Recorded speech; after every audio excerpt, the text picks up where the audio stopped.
XLM, we start with daily chart. And if based on daily chart right now, if we can see we are within this correction. And if we put this one in relative to this move, we can expect to get one more drop. That means if the price breaks 0.31, we can expect the next level we're looking for is 0.287. Because if the price drop to this zone, we can consider this wave is finished. Any reversal from there, we can look for the next trade as a long term, because we can consider still we're looking for we can consider this one as expanding.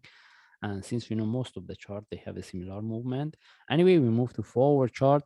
As I mentioned, we want to see if the price break 0.31, we can expect the price. If there is a continuation, the next level we can look for 0.287. But if the price didn't break, couldn't break the 31 cent, then from there, any reversal we can look for buy, because we can consider this one as a three wave in relative to this two. That means this is the bigger flat. And we can put this one as a 1, 2, 3, and we can expect to get one more up. That means we can expect this one turn to a more complex correction before we get one more drop.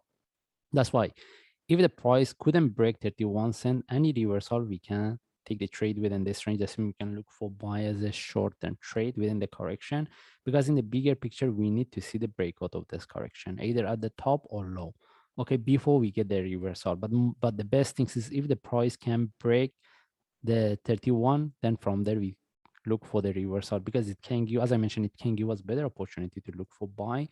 And if I move to 1 hour chart, all right, this is what, since we just now we explained, we're looking for this one in relative to this move. And if there is no breakout of the 31, we can expect at least to get one move up.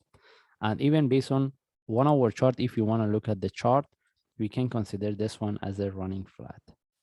Okay, the best things is if the price retest the previous low, which is 0.315 within this range, and if we see the price couldn't break 31 cent, any reversal as a sharp move flag, we will take it.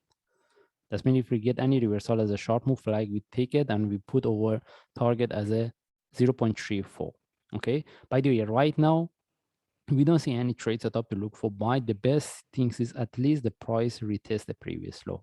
Then if we see any reversal, or even if the price drops some more, we see there is no breakout of the 31 cent, any reversal, we will take the trade. That's mean we can look for buy, because as I mentioned, still we can expect to get one move up. But if the price continue and break the 31 cent, then we can consider the price broke the bigger picture for this correction. All right.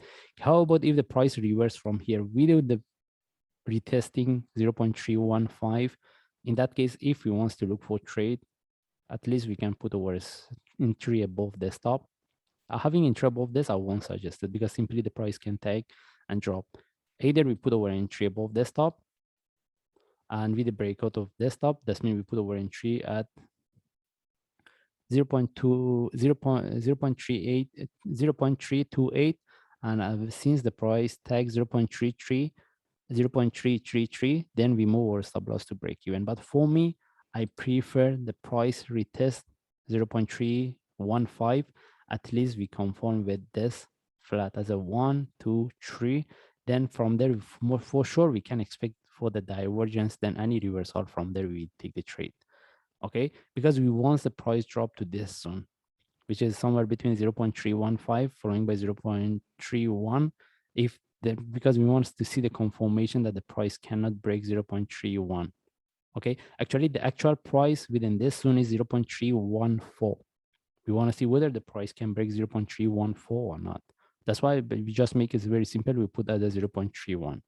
But if the price reverse from here, the only way is to put our entry above this, and we want the price sharply break and continue.